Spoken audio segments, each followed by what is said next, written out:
Nous allons démarrer dans 1 minute.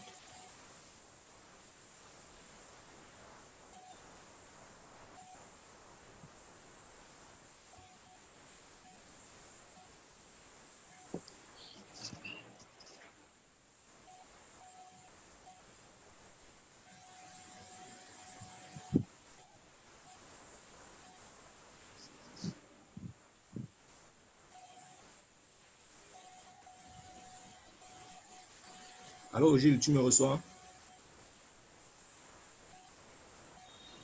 Oui, Anissé, tout le monde t'entend.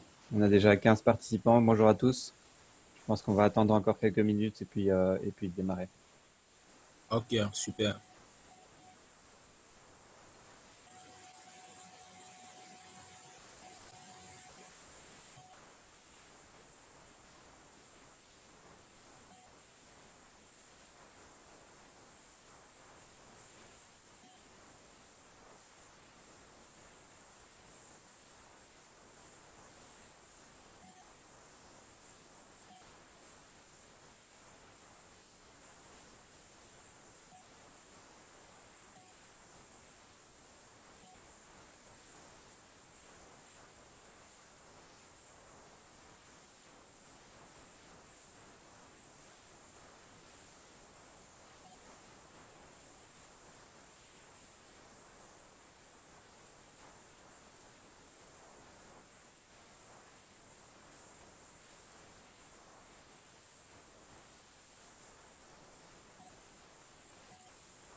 Bonjour à tout le monde.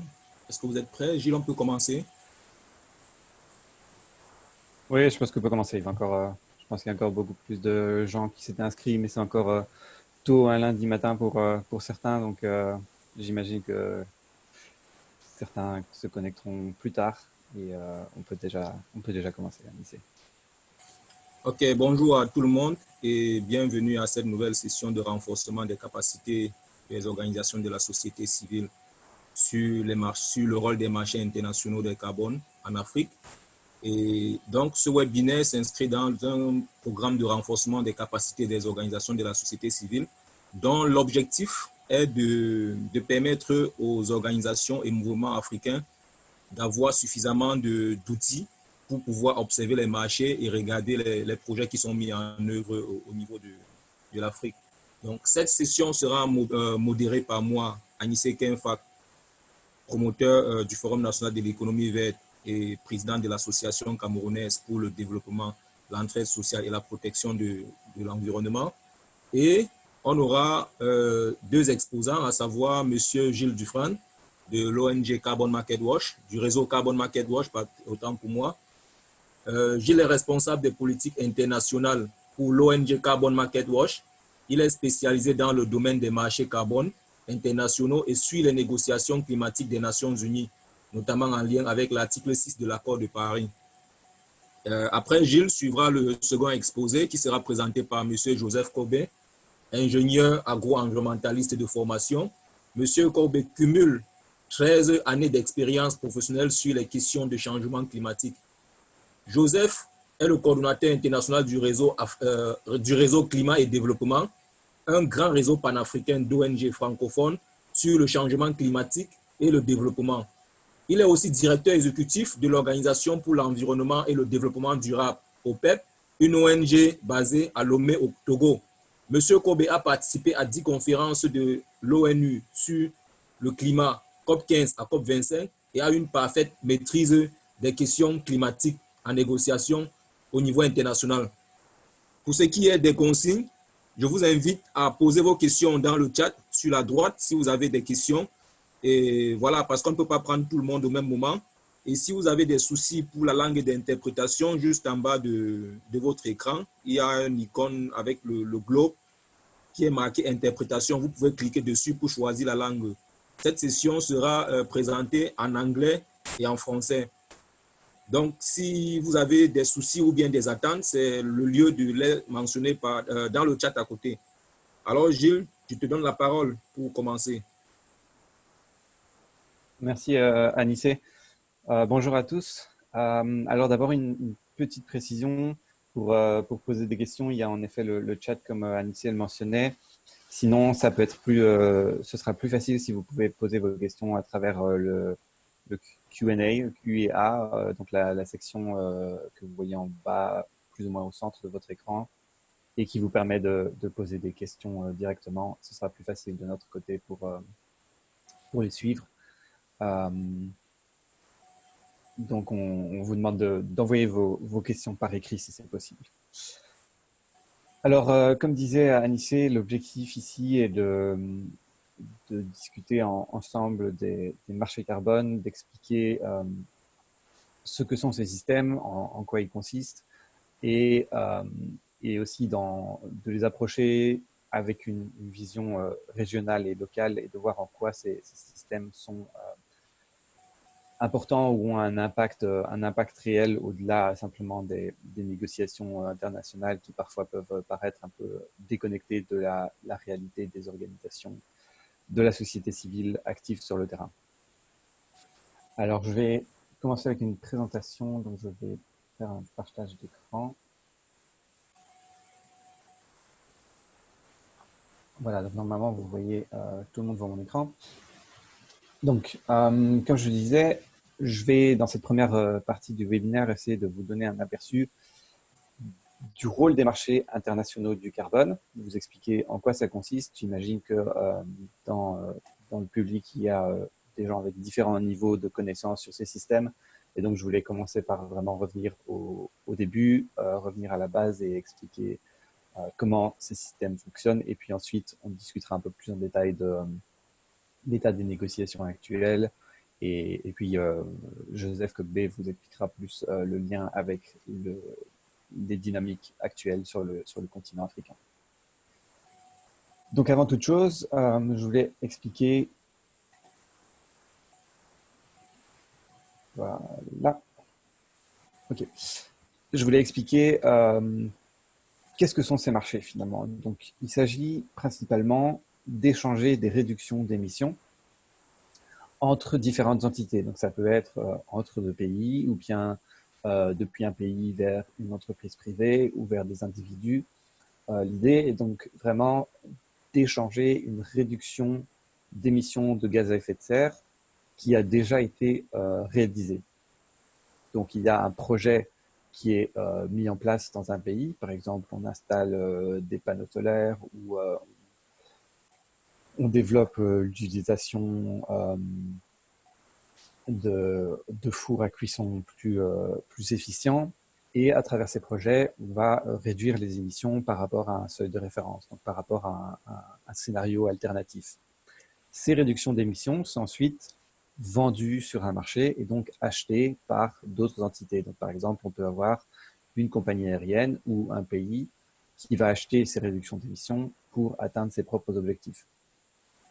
Donc, on est dans une situation où on a, au niveau des émissions mondiales de gaz à effet de serre, c'est un peu un jeu à somme nulle, puisque quelque part, il y a une entreprise ou un pays qui émet une tonne de CO2, ou de CO2 équivalent d'un autre gaz à effet de serre. Et d'un autre côté, on a un projet qui va réduire une tonne de CO2. Et donc, on a plus une tonne quelque part et moins une tonne quelque part d'autre. Et donc, c'est pour ça qu'on parle de compensation et donc d'impact nul sur le climat. Mais ce n'est pas une réduction des émissions, puisqu'il y a toujours une tonne qui est émise quelque part. Et donc, encore une fois, on parle bien ici d'échange d'une réduction d'une tonne de gaz à effet de serre qui a déjà été atteinte. Et j'insiste beaucoup là-dessus parce qu'il y a différents types de marchés carbone et il y a aussi des systèmes de taxation carbone. Et je sais que ça peut être un petit peu compliqué parfois de voir la différence entre ces différents systèmes. Et donc ici, on parle bien de ce que vous voyez encadré à droite. Parfois, on appelle ça un système avec un seuil de référence et de crédit. Et donc, l'idée est de compenser ces émissions à travers des réductions qui ont déjà été atteintes. Dans un système ETS, par exemple, donc ETS, c'est l'acronyme en anglais. En français, ce serait un système d'échange de quotas d'émissions. Dans un système comme ça, on a distribué des permis d'émission à des compagnies et ces permis permettent aux compagnies d'émettre une certaine quantité de CO2. Donc, c'est une logique un peu différente de ce dont on parle aujourd'hui, qui sont vraiment des émissions déjà réalisées. Donc, j'espère que ça, c'est relativement clair. Je l'ai répété pas mal de fois, mais c'est important de bien saisir ce dont on parle aujourd'hui.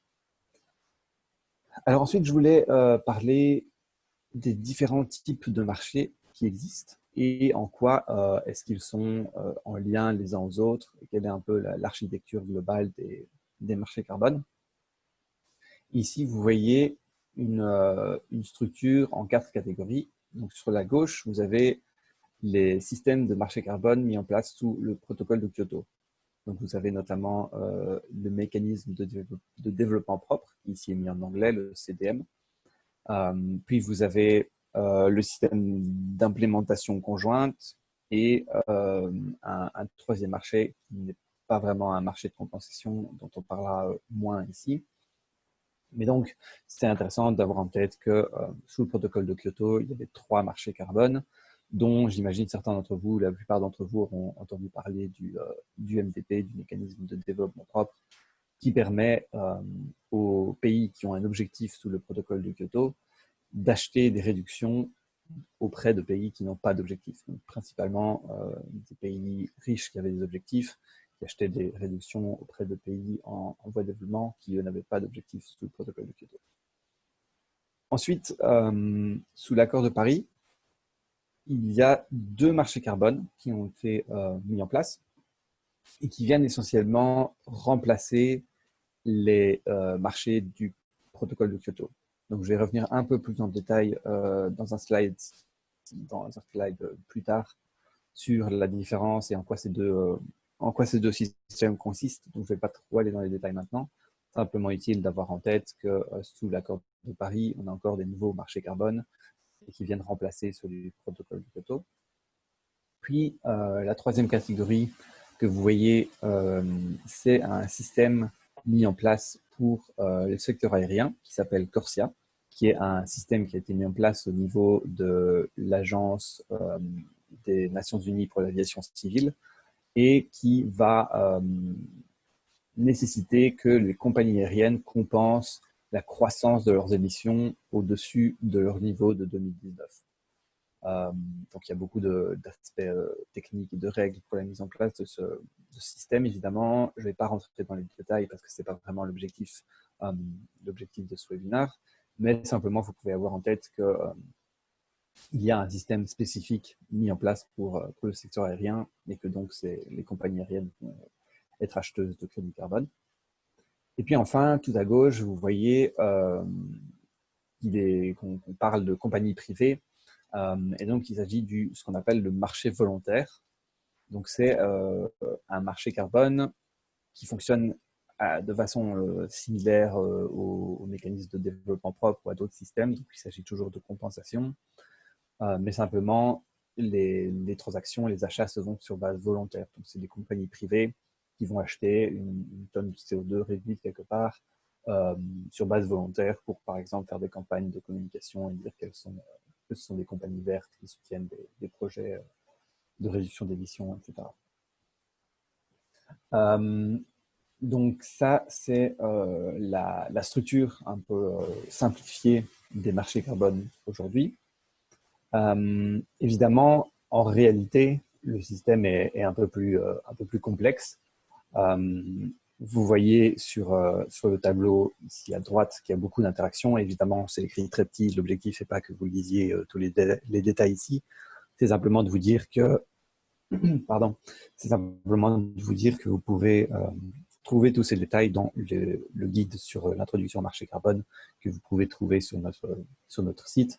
Donc, quand je vous parle de la structure ici, en quatre catégories, c'est une structure assez simplifiée, mais utile à avoir en tête. Alors, pour ce qui est de l'article 6 de l'accord de Paris, comme je le disais tantôt, c'est l'article qui met en place des nouveaux mécanismes de marché carbone. Et il met en place deux différents systèmes, l'article 6.2 et l'article 6.4. Donc, il y a pas mal d'informations sur le tableau, mais je pense que le plus intéressant en ce moment, c'est de se focaliser sur les deux encadrés en rouge, qui expliquent en quoi ces deux systèmes sont différents.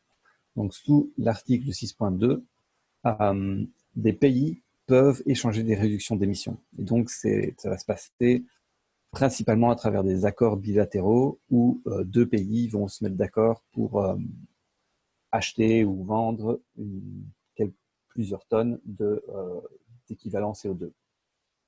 Et donc, on n'a pas forcément besoin d'avoir des règles précises de gouvernance et d'autres règles pour mettre en place le marché, puisque les pays vont pouvoir se mettre d'accord sur des accords bilatéraux. Évidemment, ce serait mieux qu'il y ait des règles, qu'il y ait un accord international pour gouverner ces systèmes, mais ça n'empêche pas les pays de pouvoir échanger des émissions, même s'il n'y a pas d'accord et même s'il n'y a pas de règles. L'article 6.4 fonctionne différemment puisqu'il s'agit d'un système qui ressemble beaucoup plus au mécanisme de développement propre. C'est vraiment ce que beaucoup voient comme le successeur du mécanisme de développement propre. Donc, c'était un système beaucoup plus centralisé avec une gouvernance centrale où des développeurs de projets peuvent mettre en place un projet de réduction de gaz à effet de serre. Ça va générer des crédits. Ces crédits seront repris dans un registre et ils peuvent être achetés par n'importe quelle autre entité. Et donc, on ne fonctionne plus sur base d'accords bilatéraux, mais bien à travers un système centralisé et où tous les différents acteurs peuvent se rejoindre sur le marché, entre guillemets, donc où des entités peuvent mettre en place un projet et vendre des crédits sans forcément devoir être en contact individuellement avec chaque acteur. La conséquence de ceci, c'est qu'en l'absence d'un accord sous l'article 6 de l'accord de Paris, puisque c'est un pan des négociations sous lequel il n'y a toujours pas d'accord, en l'absence d'accord, l'article 6.4 ne peut pas exister, puisque c'est un système qui nécessite une certaine gouvernance et un certain degré de centralisation. Donc, s'il n'y a pas de règles qui sont définies au niveau des Nations Unies, eh bien, on ne saura pas mettre en place ce marché. Donc, la grande différence, c'est que l'article 6.2 aura lieu dans tous les cas, puisqu'il n'a pas besoin d'être centralisé, il n'a pas besoin de règles spécifiques pour fonctionner, alors que l'article 6.4 nécessite qu'un accord soit trouvé au niveau des Nations Unies. Donc, ceci résume les deux systèmes de marché carbone qui sont mis en place sous l'accord de Paris. Et maintenant, je voulais parler de trois considérations qui me paraissent importantes dans le cadre des négociations et dans le cadre de la dynamique plus générale de ces marchés, donc que ce soit les marchés des Nations Unies, mais aussi le marché volontaire et d'autres systèmes. Alors, le premier, c'est qu'il y a beaucoup de crédits disponibles sur le marché. Ensuite, je vais vous parler du risque de double comptage des émissions, donc le risque de compter une réduction d'émissions plusieurs fois. Et enfin, on parlera de l'impact local des marchés de projets carbone sur des projets de marché carbone, pardon, sur les communautés locales et l'environnement. Alors, premièrement, la question de la quantité de crédits disponibles. La situation actuelle, c'est qu'il y a beaucoup de crédits, donc de réduction d'émissions qui sont disponibles sur le marché, qui peuvent être achetés. Et il y a plus d'offres que de demandes. Donc, je ne vais pas rentrer ici dans les chiffres, ce n'est pas vraiment l'intérêt, mais plutôt je voulais expliquer en quoi est-ce que ça a un impact dans le monde réel, au-delà de la théorie des marchés, etc. Comment est-ce que ça impacte vraiment la qualité des projets qui sont mis en place? Et j'essaye d'expliquer cela avec le diagramme que vous voyez sur la droite. Donc, si la demande est inférieure à l'offre, ça veut dire que les prix vont être assez bas, puisqu'il y a beaucoup de crédits à vendre, et donc les vendeurs essayent de baisser les prix pour trouver des acheteurs. Donc, le prix est bas, ce qui veut dire que les développeurs de projets, que ce soit des compagnies privées, des ONG, des individus, reçoivent finalement assez peu d'argent pour les projets qu'ils développent. puisque les crédits qu'ils vendent à travers ces projets ne sont pas chers. Or, si les développeurs de projets reçoivent peu d'argent, ça veut dire qu'ils n'ont pas les moyens de mettre en place des projets qui soient réellement de qualité élevée. Et donc, on se retrouve dans un marché avec beaucoup de projets de piètre qualité, ce qui fait que la confiance en la qualité des projets du marché en général s'érode. Donc, on est dans un système où il y a peu de confiance en la qualité des crédits et des réductions d'émissions et des projets qui sont financés. Or, s'il y a peu de confiance, il y a peu de demande, et donc la demande est inférieure à l'offre, etc., etc. Et donc, on se retrouve dans un cercle quelque part où le fait que les prix soient bas entraîne des projets de basse qualité. Et donc, il y a une faible demande, ce qui renforce encore la baisse des prix, etc. Donc, ça a un impact vraiment réel sur la qualité des projets et les impacts de ces projets de cette situation où la demande est inférieure à l'offre. Alors, le deuxième problème dont je voulais parler, qui est le problème de double comptage, qui est un peu moins connecté directement à l'impact local de ces projets, mais qui est vraiment crucial dans le cadre des négociations et des efforts climatiques mondiaux pour réduire les émissions de gaz à effet de serre. Alors, le problème ici, c'est que dans un système de compensation et de marché carbone, comme je vous l'ai expliqué tout à l'heure, l'idée, c'est qu'on réduit les émissions à travers un projet spécifique dans un pays. Et donc, ce pays où les réductions ont diminué va compter cette réduction envers son propre objectif climatique. Donc, si c'est par exemple, disons, le Ghana, je prends un pays tout à fait au hasard, où un projet de réduction d'émissions est mis en place, et donc les émissions sont réduites d'une tonne, disons. Donc, ça va apparaître dans les réductions du Ghana. Donc, le Ghana va compter ça envers son propre objectif. Ensuite, il y a un autre pays ou une compagnie aérienne, disons un pays pour l'instant, qui va acheter ces réductions et qui va aussi les compter envers son objectif. Parce que le pays va, étant donné qu'il a acheté des réductions, il va dire, ben voilà, maintenant ces réductions sont les miennes, donc je les compte envers mon objectif. Et donc on se retrouve dans une situation où il y a seulement une tonne de CO2 qui a été réduite à travers un projet, mais à la fois le pays hôte et le pays acheteur vont compter cette réduction.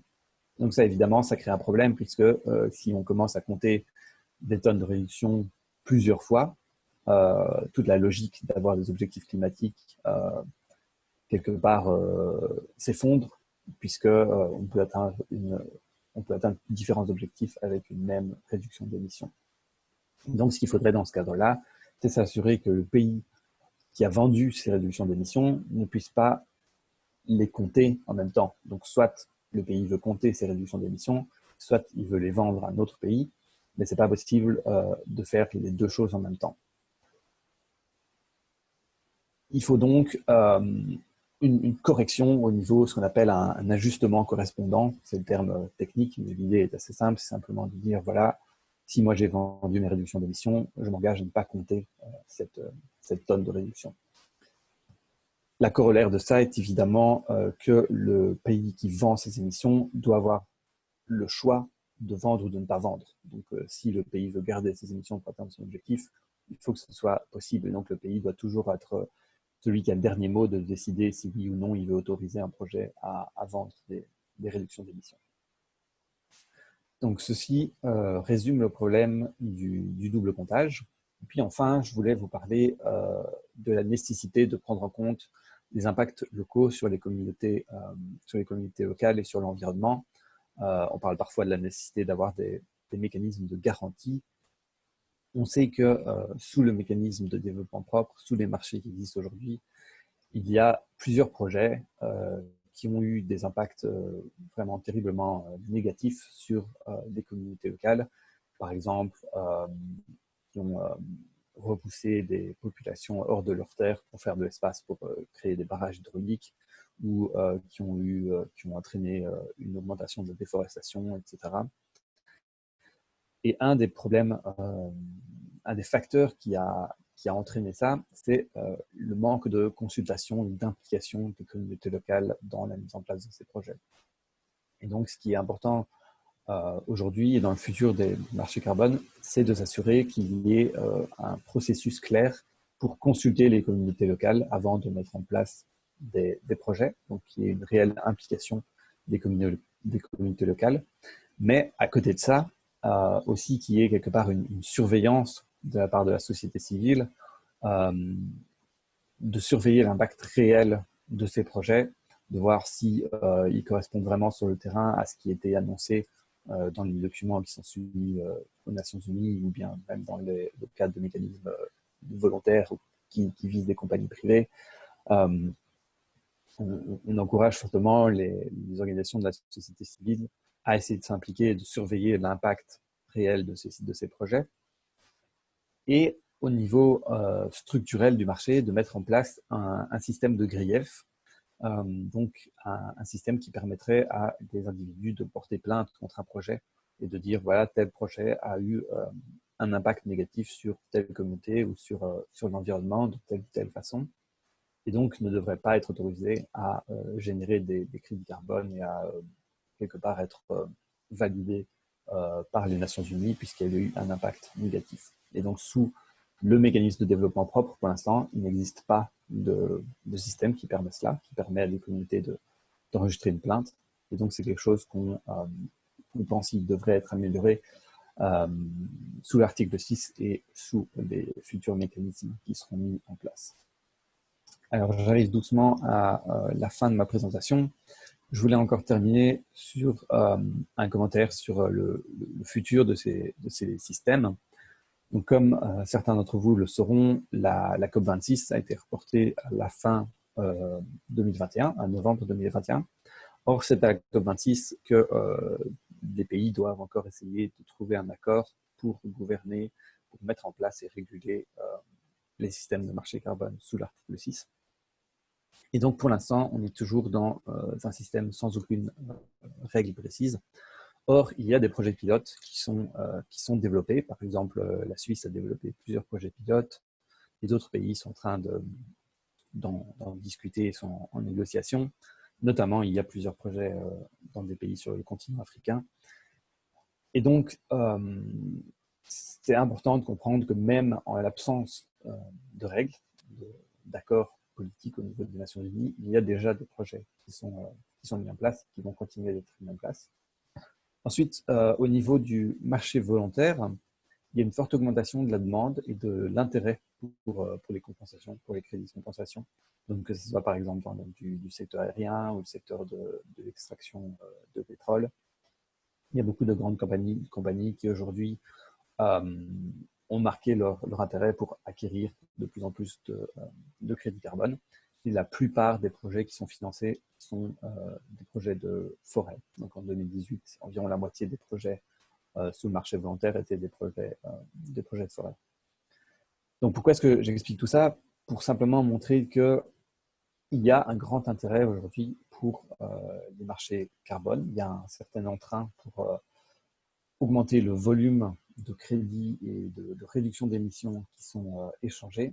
Or, il y a relativement peu de surveillance et de vérification des impacts réels de la part des organisations de la société civile.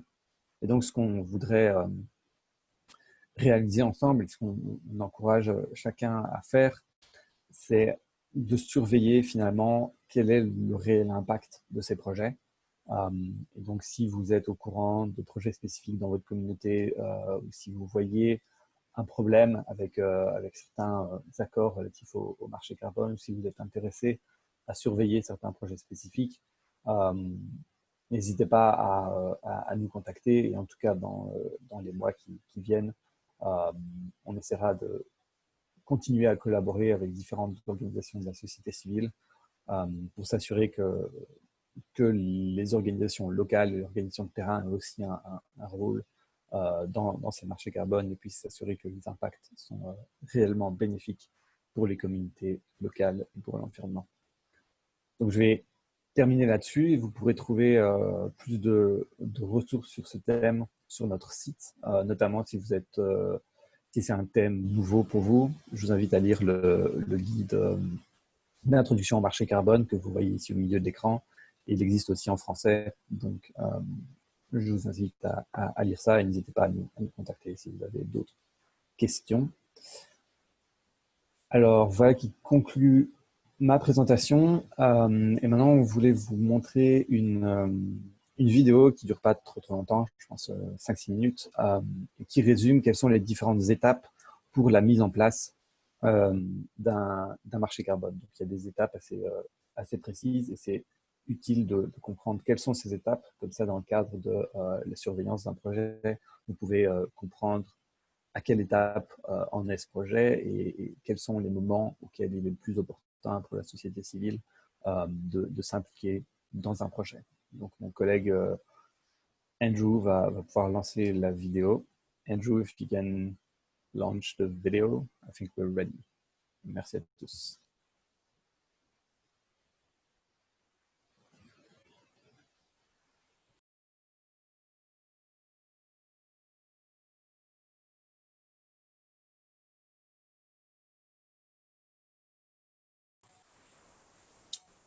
Allô, on n'a pas de son. Wait, I think there's no sound, Andrew.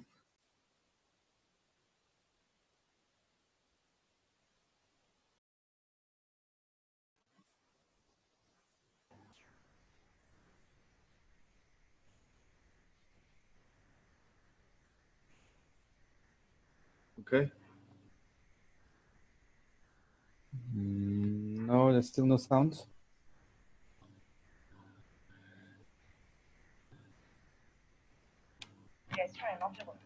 Oh yeah, now it.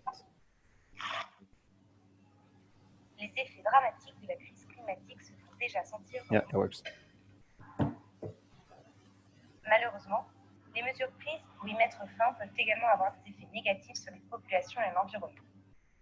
Pour atteindre les objectifs climatiques convenus, certains pays et entreprises achètent des crédits carbone qui représentent les réductions d'émissions réalisées par un projet. Examinons comment un projet passe d'une simple idée à l'obtention de crédits carbone commercialisables et surtout comment les communautés locales peuvent faire entendre leur voix tout au long du processus.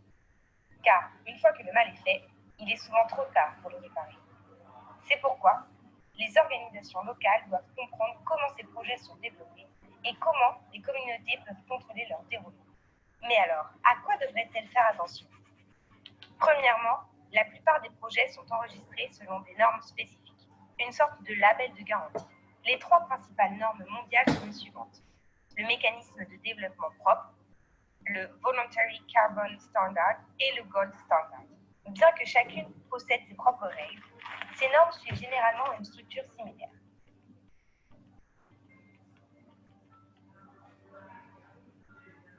Au départ, il y a l'idée de projet. Le promoteur de projet imagine un moyen de réduire les émissions de gaz à effet de serre et en expose les détails par écrit. C'est la première occasion pour les personnes concernées par le projet de s'impliquer.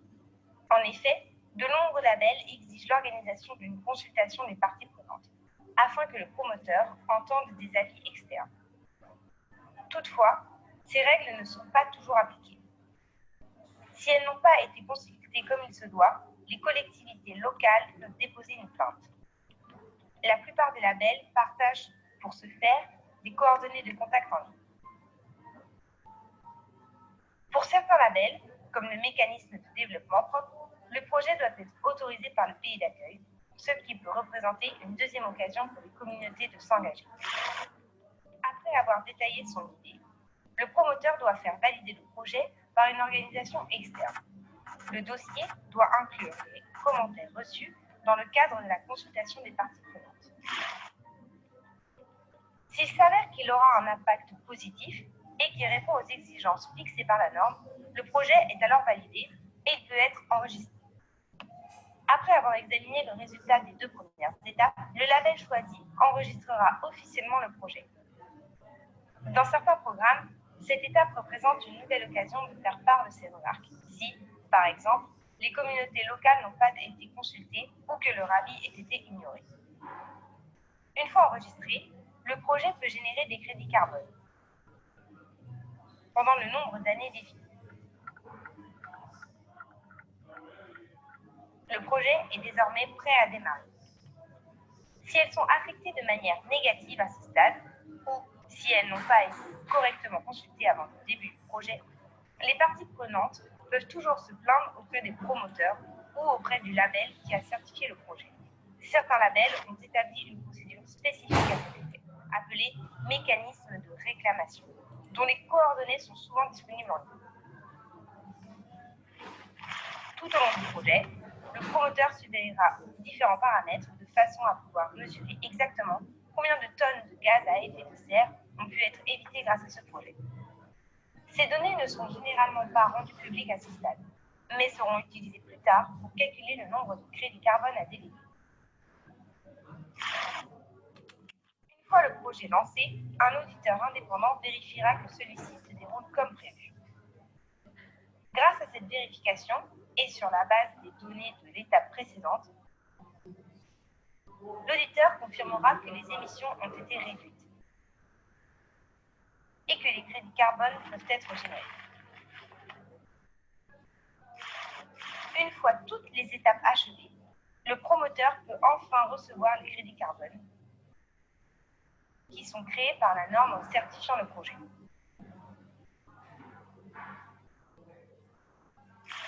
Dans la plupart des cas, pour chaque tonne de CO2 évitée, le promoteur du projet recevra un crédit. Il peut ensuite vendre les crédits ou les livrer s'ils ont déjà été achetés à l'avance. C'est ainsi que les projets de marché du carbone prennent vie. Bien entendu, ce type de marché n'est pas une solution à long terme, permettant de résoudre la crise climatique.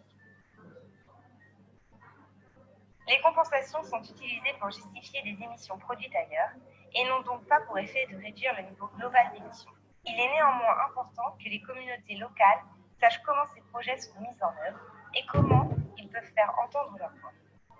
Car, quelle que soit la manière dont les compensations sont utilisées, un projet climatique ne devrait jamais nuire aux populations.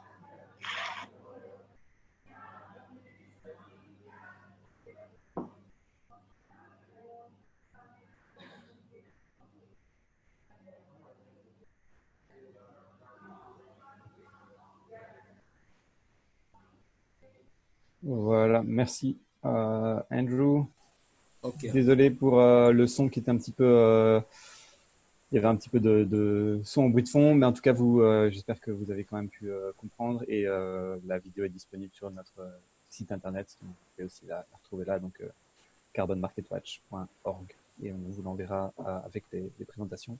Et donc, je repasse la parole à Anissé. Merci. Ok, merci Gilles. Merci pour cette brillante présentation qui nous a permis d'avoir un aperçu général sur les marchés internationaux du carbone et avec un focus sur le mécanisme CORSIA.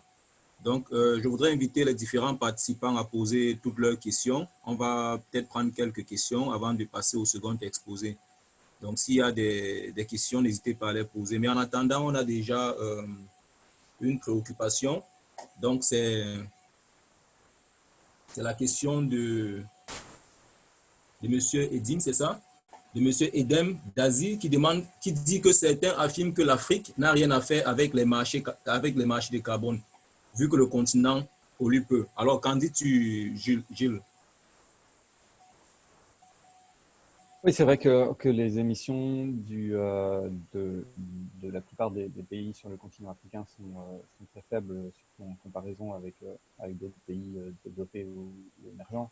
Je pense que un des rôles des marchés carbone, c'est de soutenir ces pays en finançant des projets de réduction d'émissions euh, dans la logique où les réductions d'émissions seraient comptabilisées par les pays acheteurs, mais ce qu'on appelle les co-bénéfices auraient lieu au niveau local. Donc, par exemple, des projets qui contribueraient au développement durable de communautés locales ou avoir un meilleur accès à l'énergie et à l'électricité.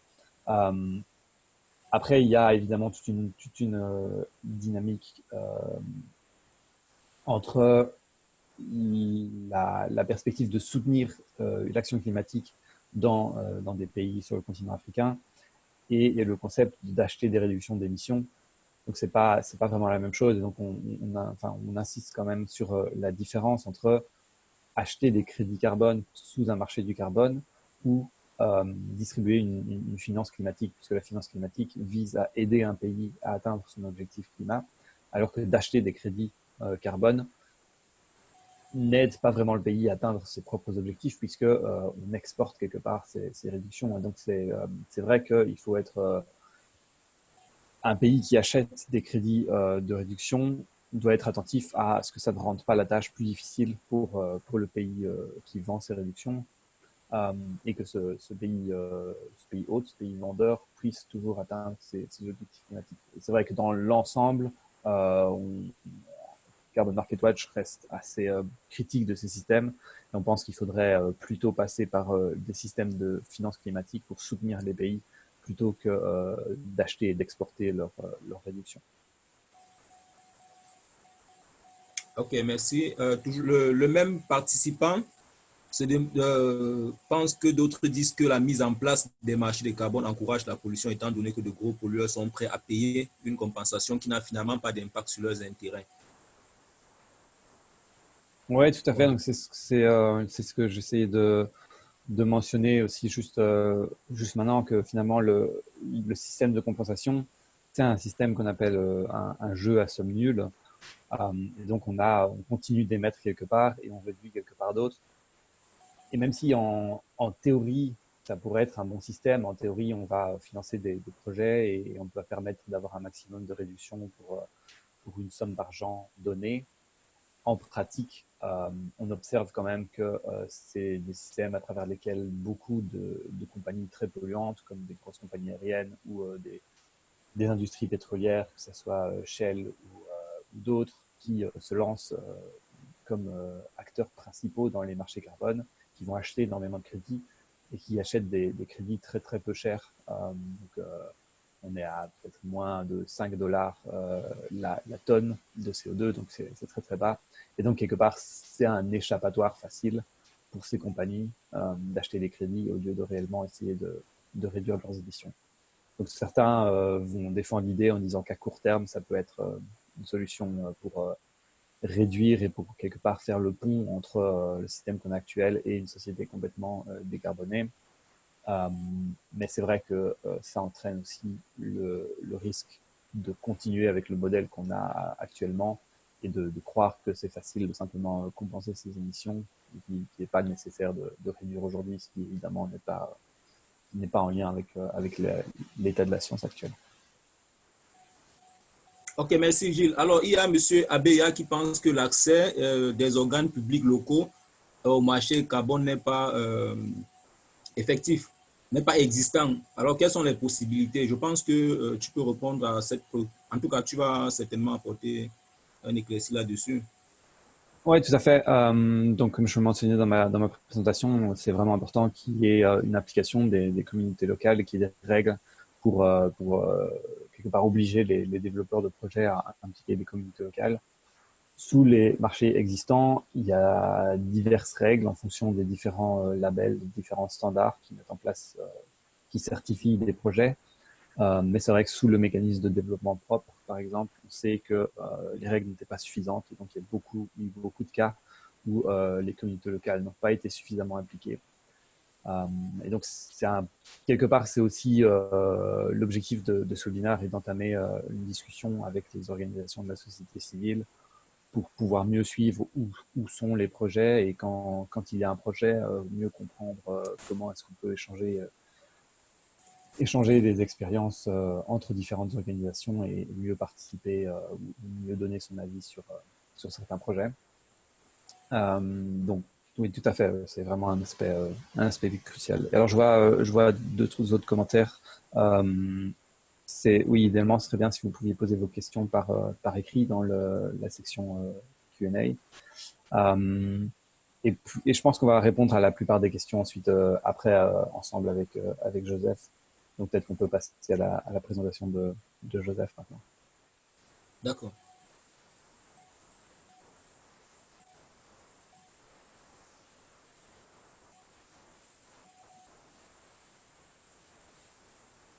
Donc, Joseph, si... Allô, Joseph. Joseph, Oui, est-ce que tu es là? oui, je vous entends. Vous Parfait. m'entendez? Oui, Ok, très bien. ok, super, Joseph, tu as la parole. Ok, merci. Euh, Bonjour à tous. C'est un plaisir de partager ces moments avec vous pour revenir un peu sur le marché carbone au niveau africain.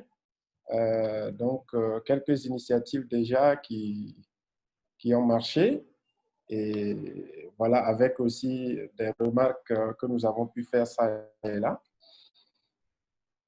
Donc, je ne sais pas si mon écran est visible pour tous. C'est bon? Oui. OK.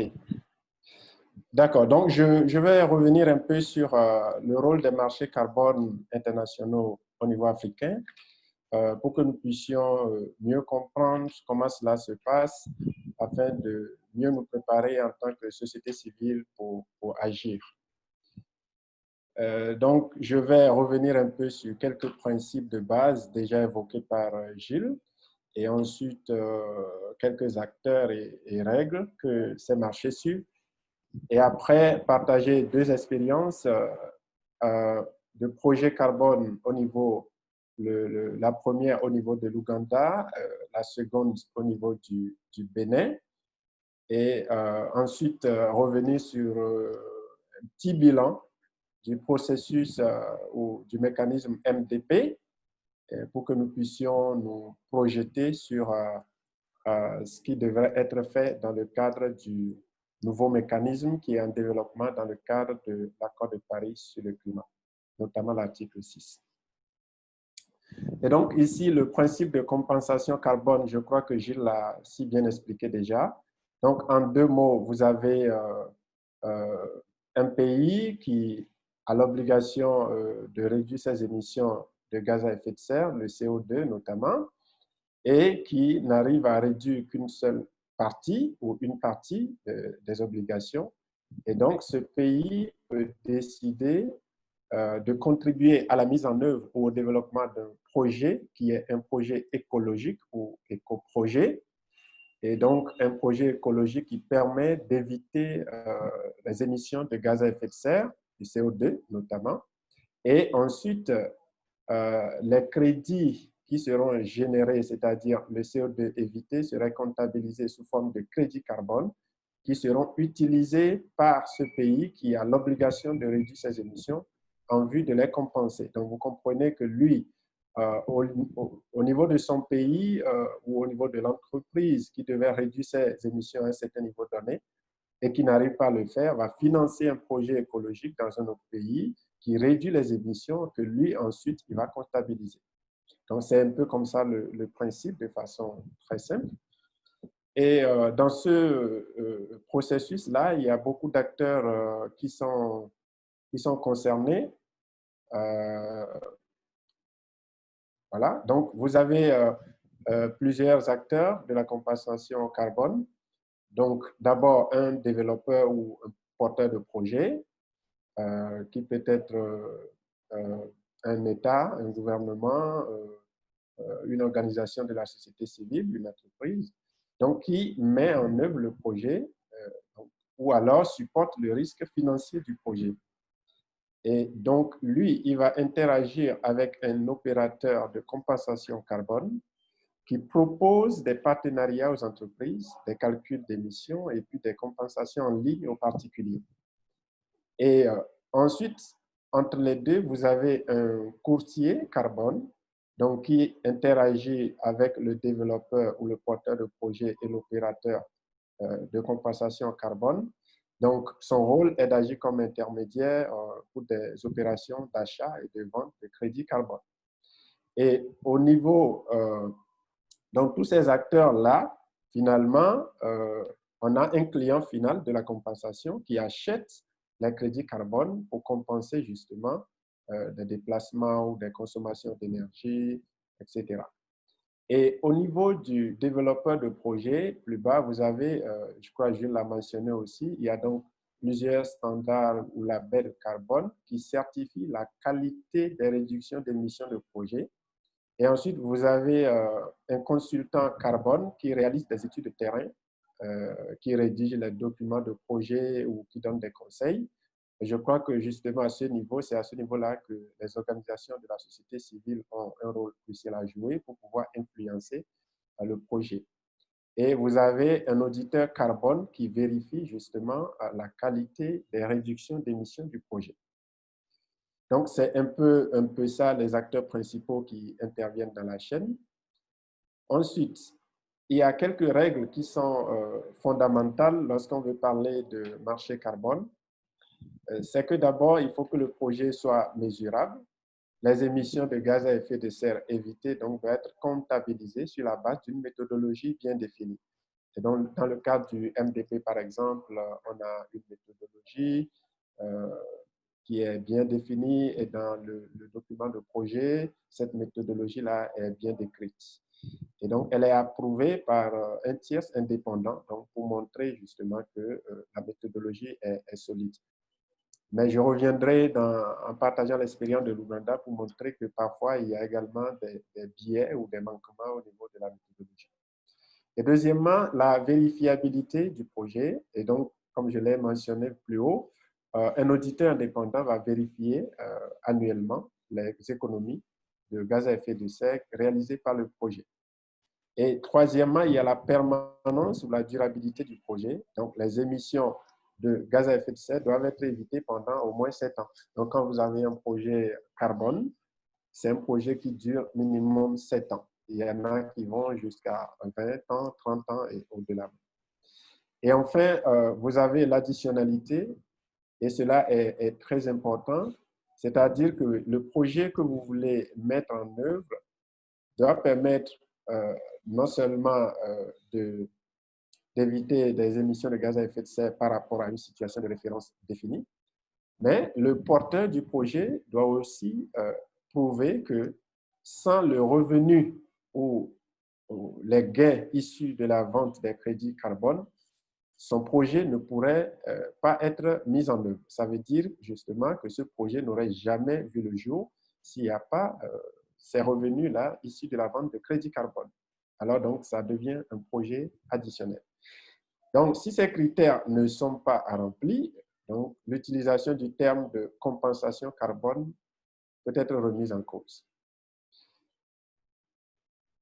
Donc, pour aller donc aux études de cas, je vais parler d'abord de ce projet de l'Ouganda, qui est un projet mis en œuvre dans le cadre du processus ou du mécanisme de développement propre, MDP. Ça fait partie des projets classés comme petits projets MDP. Et donc, avant le projet, la zone qui est concernée, donc vous voyez un peu la carte en haut à droite, qui montre un peu, donc c'est dans la région du Nil occidental ou à l'ouest, la région ouest du Nil, en Ouganda. Et donc, c'est une zone agricole où on cultive le café, le tabac, les fruits essentiellement, et qui a des problèmes d'accès à l'électricité. Donc, généralement, c'est environ 4 heures d'électricité qui sont fournies par jour.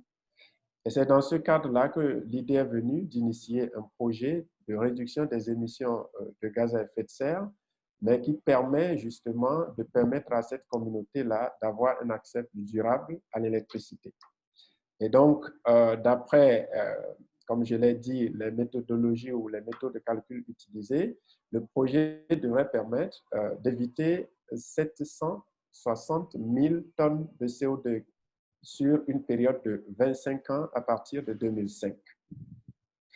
Et donc, il consistait notamment à construire une centrale hydroélectrique d'une capacité de 3,5 MW.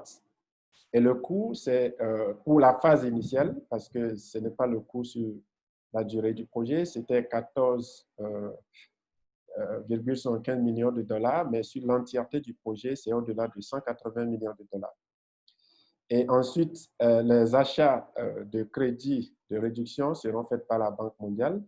Et c'était justement ce projet, déjà en 2005, qui faisait partie des tout premiers projets, petits projets MDP au niveau africain.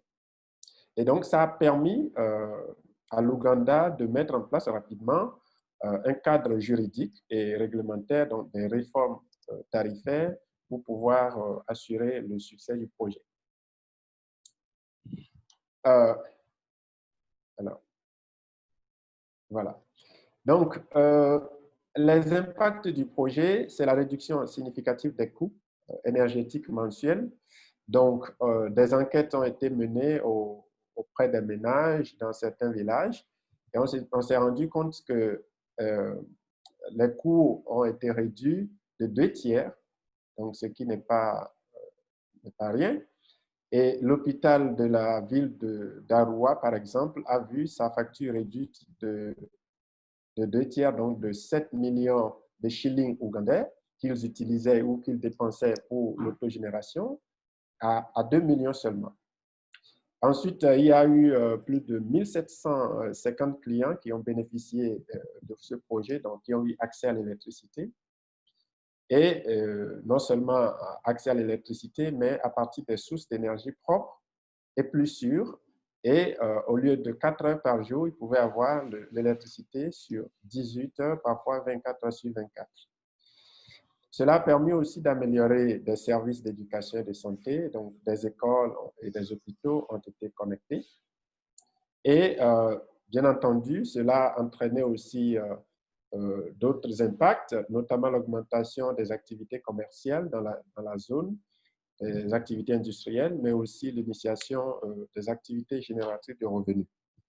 Donc, il y a eu par exemple des usines qui sont passées du diesel à l'électricité, et puis, comme je le disais, c'est une zone fortement agricole, donc des entreprises de transformation de produits agricoles ont vu le jour.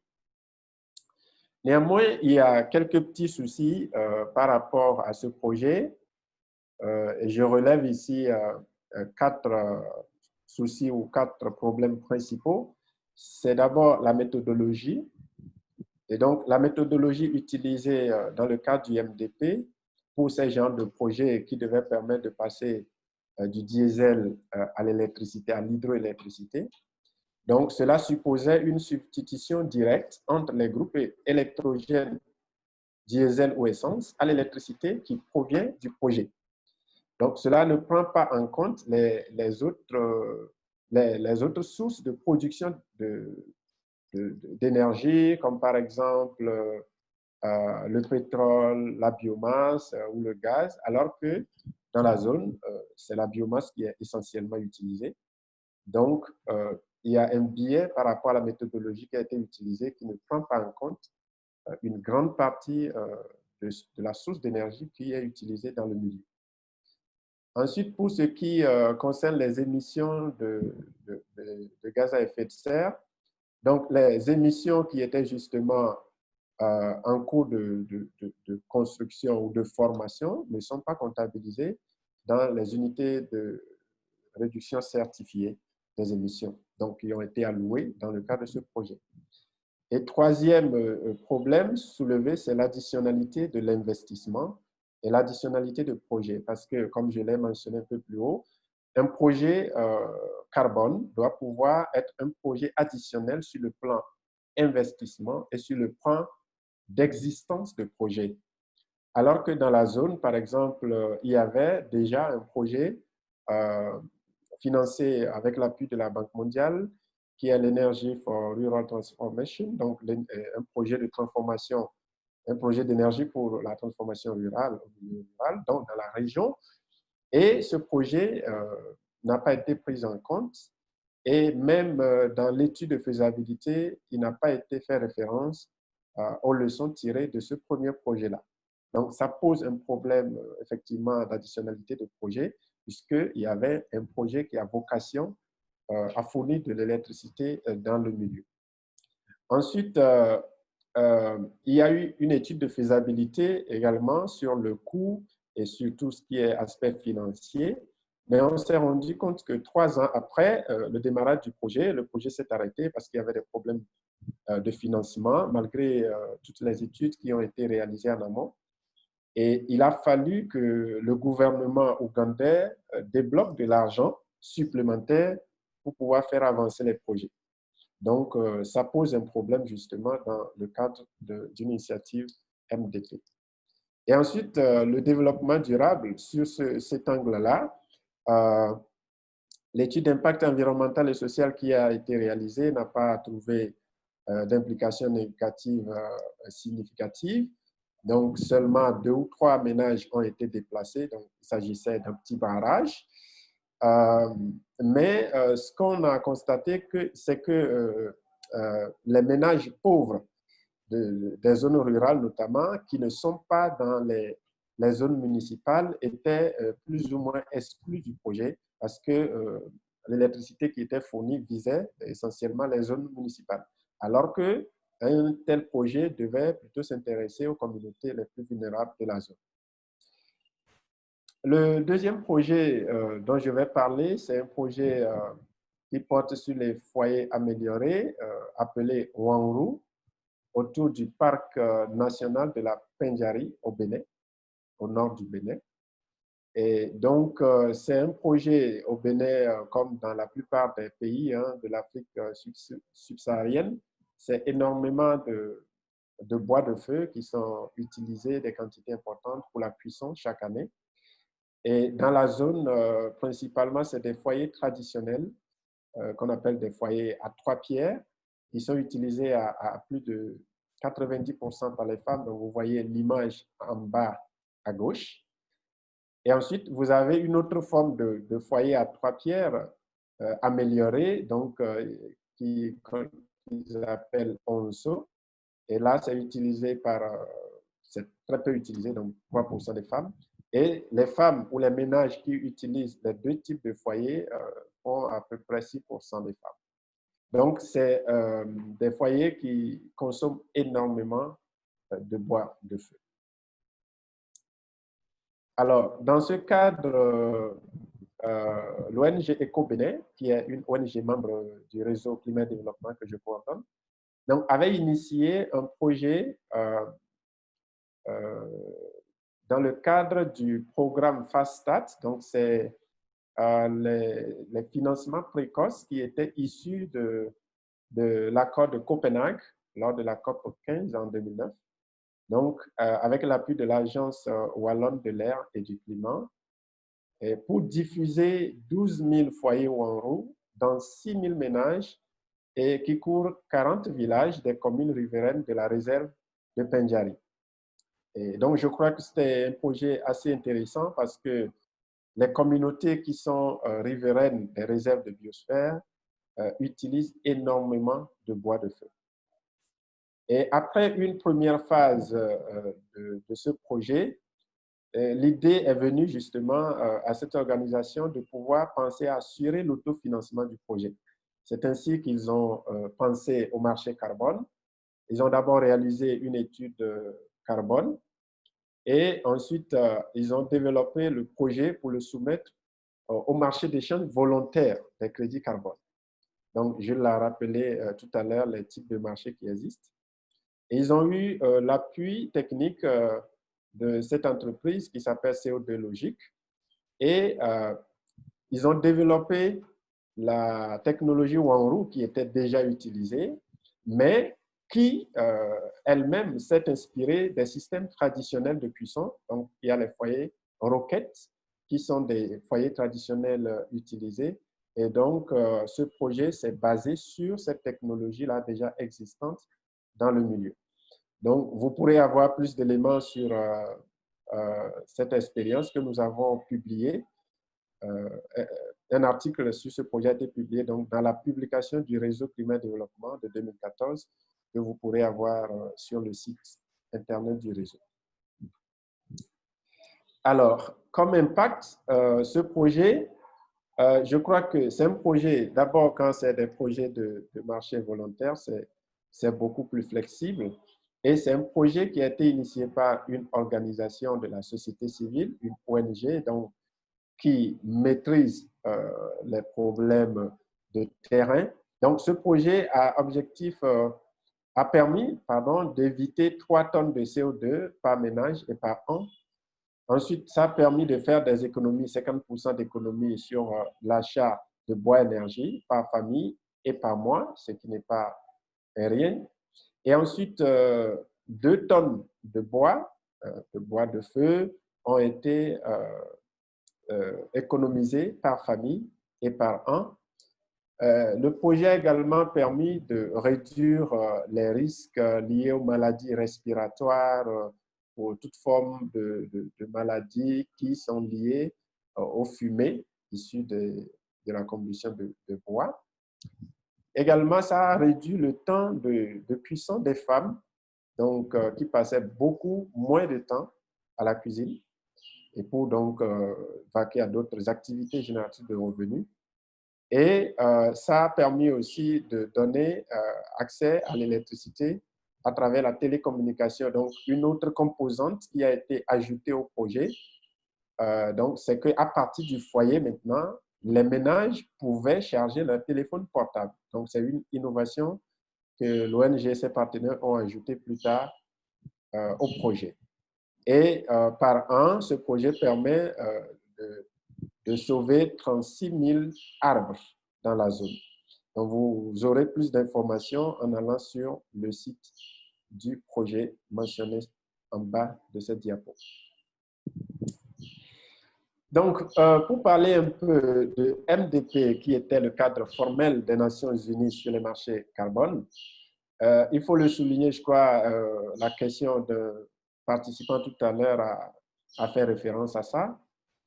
Il faut réaliser d'abord les secteurs qui ont bénéficié le plus de ces projets. C'est le secteur de l'énergie ou de l'industrie, à plus de 75,3% des projets, et suivi du secteur des déchets à plus de 10% de tous les projets. Donc ça, c'est les données que nous avons obtenues à la date de 31 juillet 2020, donc il y a juste un mois.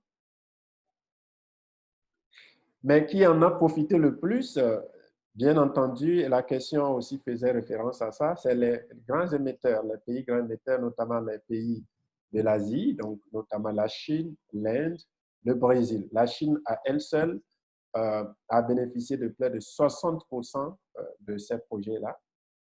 Et quand vous regardez un peu sur une période de 10 ans, du début donc en 2004 jusqu'à 2013, vous voyez en haut de ce graphique qu'au niveau africain, c'est totalement insignifiant. On est autour de 0, 1, 2% maximum, que ce soit en Afrique de l'Est, en Afrique du Nord, en Afrique du Sud, en Afrique de l'Ouest, etc. Et vous voyez que ce sont les pays de l'Asie, Asie de l'Est notamment, et l'Asie du Sud, qui ont bénéficié de ces projets. Donc, pour ce qui concerne l'Afrique, à la date du 31 juillet 2020, c'est seulement 2,9% des projets qui sont africains, comme vous le voyez si bien. Et les projets de l'Asie et du Pacifique, c'est près de 84%. Donc, c'est vrai, comme on l'a vu tout à l'heure, ces projets n'ont pas vraiment bénéficié au continent africain, ce qui se justifie quelque part par le fait que l'Afrique émet moins de gaz à effet de serre, comme certains négociateurs aiment le dire.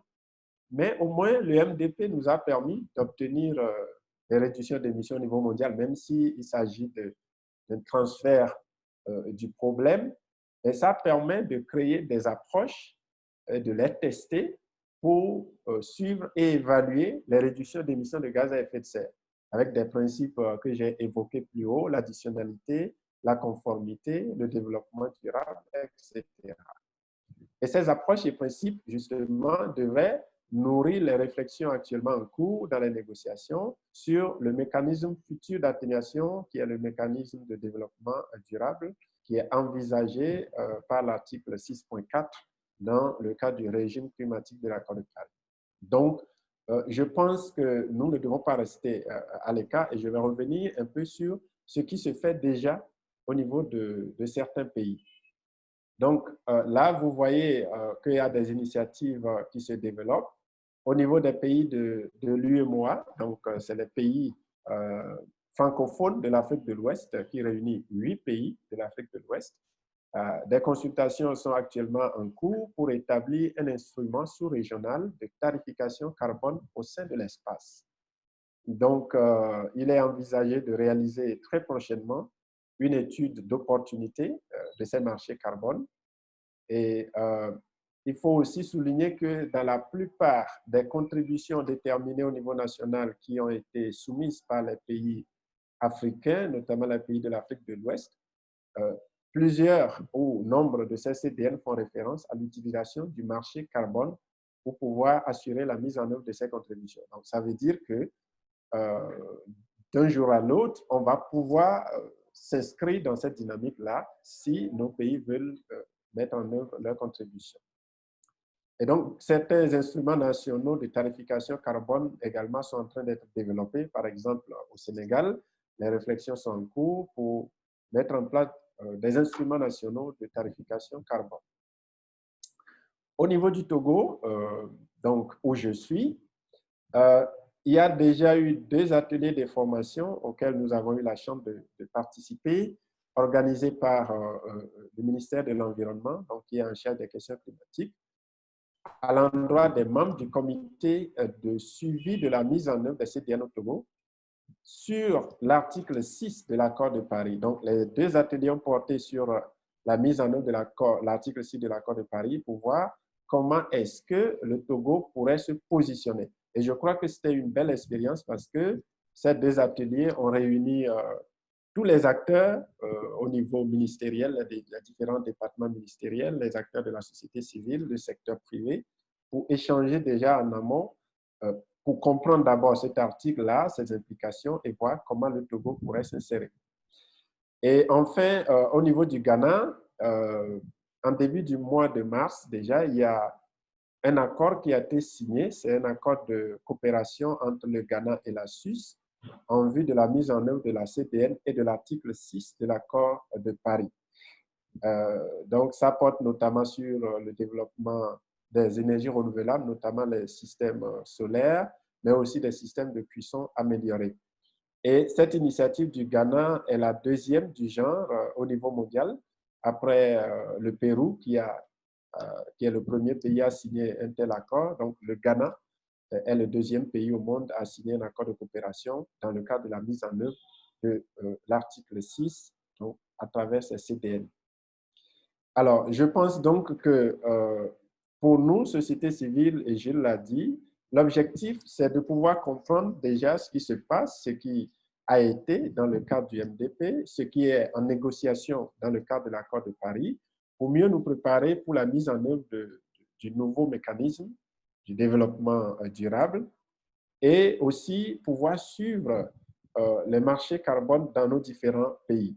Et pour cela, il serait nécessaire qu'au niveau de la société civile, nous puissions commencer par renforcer notre expertise. Et d'ailleurs, c'est pour cela que je salue cette initiative du Carbon Market Watch.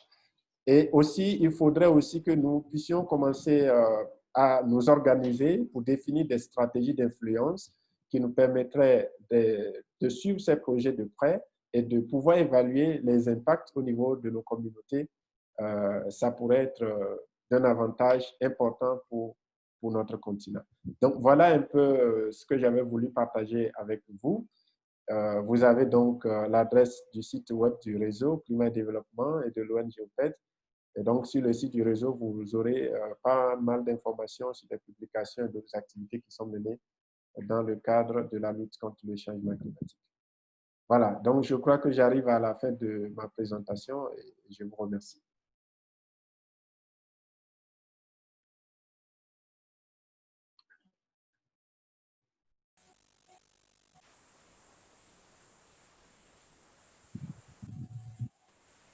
Allô? Oui, Anissé, on t'entend. Oui. Ok, super. Merci, Joseph, beaucoup pour cette présentation.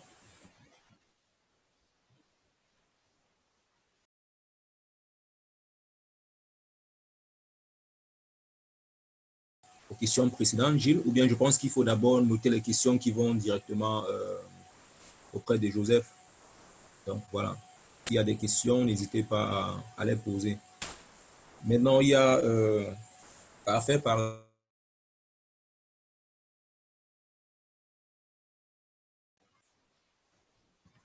J'ai l'impression que Anissé a Tu parlais quelques de la consultation des problèmes communautés avec sa locales. connexion. Anissé, on ne t'entend pas très bien. Allô? Ouais, on ne t'entend pas très bien, Anissé. Je pense qu'on va peut-être prendre des questions, vu qu'il y a des questions dans le, dans le Q&A. Et puis, après avoir répondu à une ou deux questions, peut-être qu'on peut retourner faire Anissé pour voir si ça fonctionne de son côté. Super. Alors, je lis les questions.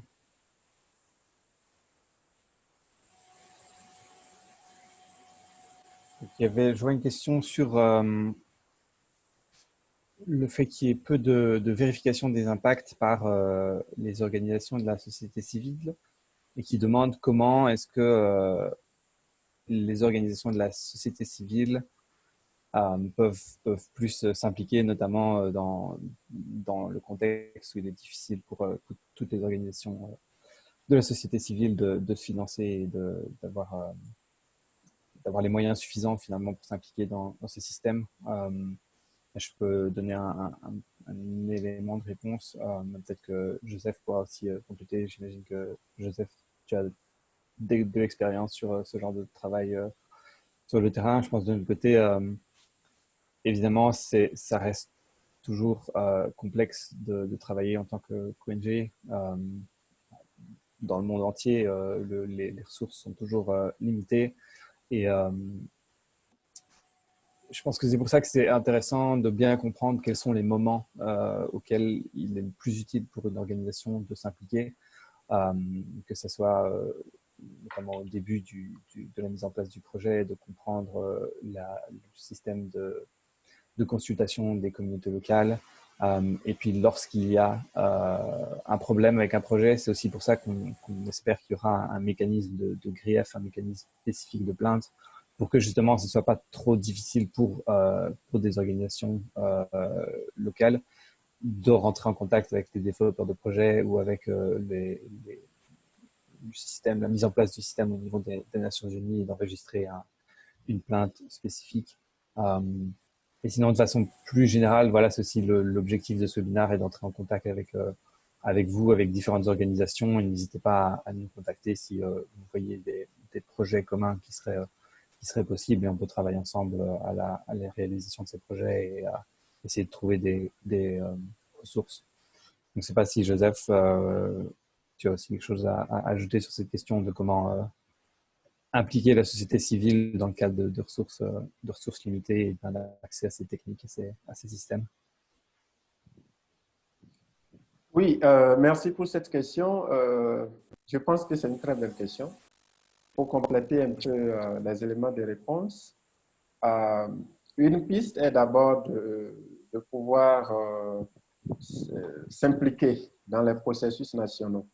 Comme je le disais tantôt, par exemple, nous sommes membres du comité national qui suit la mise en œuvre des contributions déterminées au niveau national du Togo.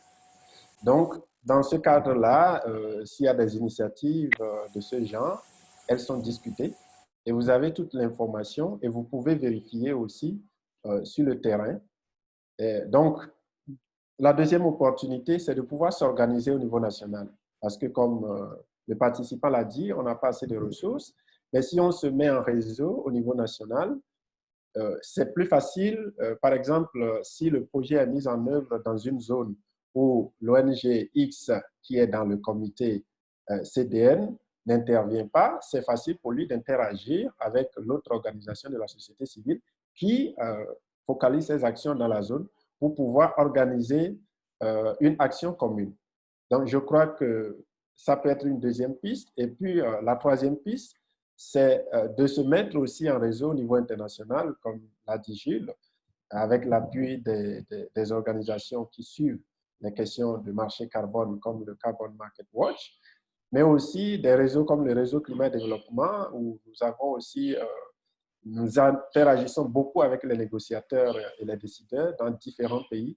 Donc, ça peut permettre de mener un ensemble d'activités pour pouvoir facilement influencer les projets qui seront définis ou mis en œuvre dans le cadre des des marchés carbone sans avoir forcément beaucoup de moyens pour le faire. Voilà, c'était juste le complément que je voulais apporter. Merci Joseph. Alors je vois deux questions sur le calcul des réductions de CO2 ou de gaz à effet de serre réalisées par un projet. Et donc les deux questions se rejoignent, donc je vais un peu les combiner et il s'agit de comprendre comment est-ce que ces réductions sont calculées et est-ce que c'est vraiment fiable, crédible. Est-ce qu'on peut se fier à la façon dont ces réductions sont calculées? Et enfin, quel niveau de participation est-ce qu'on peut avoir de la part des communautés dans ces calculs? Alors, premièrement, les calculs de réduction d'émissions sont basés sur des méthodologies et des protocoles qui sont définis au niveau des labels sur les marchés. Donc, par exemple, le mécanisme de développement propre, c'est en quelque sorte un label et il en existe d'autres, par exemple le Gold Standard ou le Verified Carbon Standard, VCS, qui donc, eux, émettent ils créent pour chaque type de projet, par exemple pour un projet qui vise à construire des panneaux solaires, ils vont déterminer des méthodologies, des règles, des formules de calcul pour savoir avec tel type de technologie, voilà autant de réductions qui peuvent être atteintes. Est-ce que ces méthodes sont fiables? Une des grandes difficultés, enfin une réponse simple, ce serait de dire que ça dépend des projets. En général, le problème avec ces méthodologies, c'est qu'il y a beaucoup de présupposés et donc l'idée, c'est toujours de comparer la réalité à un scénario un peu théorique, puisqu'on veut savoir, voilà, on a mis en place un projet, combien d'émissions a-t-on sauvé par rapport à ce qui se serait passé en l'absence du projet. Évidemment, on ne sait pas ce qui se serait passé en l'absence du projet, donc il faut toujours émettre un peu des hypothèses sur ce qui se serait passé dans ce cas-là. Donc en général, sur les méthodologies qui existent, il est possible de mettre en place des projets très rigoureux et réalistes. Et en même temps, il y a toujours il y a très souvent des trous dans ces méthodologies qui permettent de mettre en place des projets en exagérant un petit peu la réalité ou en mettant des hypothèses peu réalistes. Et donc ça reste toujours un problème. Et c'est pour ça que j'ai essayé d'insister dans ma présentation sur une discussion sur l'impact réel de ces marchés, puisqu'il y a l'impact qui est décrit sur les dossiers, sur les documents qui sont mis en ligne et qui sont développés pour essayer de vendre les crédits. Mais c'est toujours très difficile pour un acheteur et pour un membre de la société civile de comprendre quel est l'impact réel. Et c'est pour ça qu'il est important d'avoir un contact sur le terrain et d'être en collaboration avec des organisations qui connaissent un projet, qui connaissent une région, pour s'assurer que justement ces méthodes de calcul, entre autres, sont correctes et sont réalistes par rapport à ce qui se passe vraiment sur le terrain. Je ne sais pas si Joseph, tu voulais rajouter quelque chose sur cette question-là ou si on passe à une suivante. Non, c'est bon, je crois que tu as dit l'essentiel. Parfait. Alors, je regarde s'il y avait une autre question. Je vois juste une dernière question. De toute façon, on arrive à la fin de ce webinaire, donc je vais peut-être répondre à la dernière question. Et puis, si Joseph, tu veux faire un commentaire de conclusion sur ta présentation, et puis on verra si Anis est disponible aussi, s'il veut conclure rapidement. Alors, la question que je vois, c'est comment ça se fait qu'il y ait plus d'offres que de demandes alors qu'il y a il continue à avoir énormément d'émissions? Je pense que c'est justement quelque part le fait qu'il y ait beaucoup d'émissions au niveau mondial, et donc il y a pas mal d'opportunités pour l'instant pour mettre en place des projets et réduire des émissions à relativement bas coût. Et donc on peut développer beaucoup de projets sans investissement trop conséquent, et évidemment tout cela est relatif. Il faut quand même, ça reste difficile, ça demande un certain capital de départ. Mais la logique des marchés carbone est d'essayer de trouver un maximum de réduction d'émissions à un budget minimal. Et de plus, la grande quantité d'émissions est due au fait qu'il y a beaucoup de projets d'assez basse qualité. Et donc, en jouant justement sur les hypothèses et sur les méthodes de calcul, on peut générer beaucoup de crédits sans forcément que ça corresponde à la réalité. Et c'est ça un peu ça contribue à ce problème de déséquilibre entre l'offre et la demande. Donc, je vais en rester là et peut-être passer la parole à Joseph pour conclure. Ok, merci beaucoup. Merci à tous les participants et à ceux qui ont posé des questions. Je pense que ce webinaire nous donne l'occasion d'attirer notre attention sur le marché carbone au niveau international et au niveau africain. Moi, je vais plutôt inviter les collègues de la société civile à pouvoir davantage s'investir sur cette question. Parce que, quoi qu'on dise, ce n'est pas la solution idéale, hein, tout le monde le sait, mais quoi qu'on dise, c'est quelque chose qui va davantage se développer sur le continent. Et je pense que ce serait stratégique pour nous de pouvoir mieux nous structurer, mieux nous intéresser à la question et aussi mutualiser nos efforts et nos expériences pour que, enfin, ces projets de carbone soient plutôt des opportunités, parce qu'il y a un aspect que je n'avais pas souligné, c'est que ces projets permettent aussi le transfert de technologies. Donc, c'est des choses qui sont fondamentales pour l'Afrique et je crois que nous devons tout faire pour faire en sorte que ces projets soient plutôt à notre avantage, même si l'objectif derrière, ce n'est pas vraiment pour réduire de façon significative les émissions de gaz à effet de serre. Donc, merci à tous et merci aussi à Gilles. Et j'espère qu'on va pouvoir poursuivre dans cette même lancée dans les prochains jours, les prochains mois. Merci.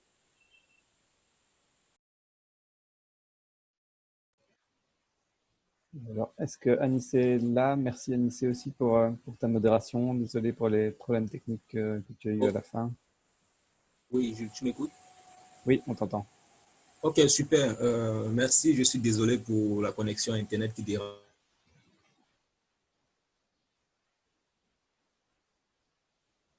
Ah, bah, je pense que Anissé continue d'avoir des problèmes techniques avec ses connexions. Mais on va donc en rester là. Merci beaucoup à tout le monde d'avoir participé. N'hésitez pas à rentrer en contact avec nous, avec Joseph, avec Anissé ou avec moi-même. Vous trouverez nos coordonnées respectives sur nos sites. Donc, Et au d'autres plaisir de organisations. pouvoir collaborer avec vous. Je vous souhaite à tous une bonne journée.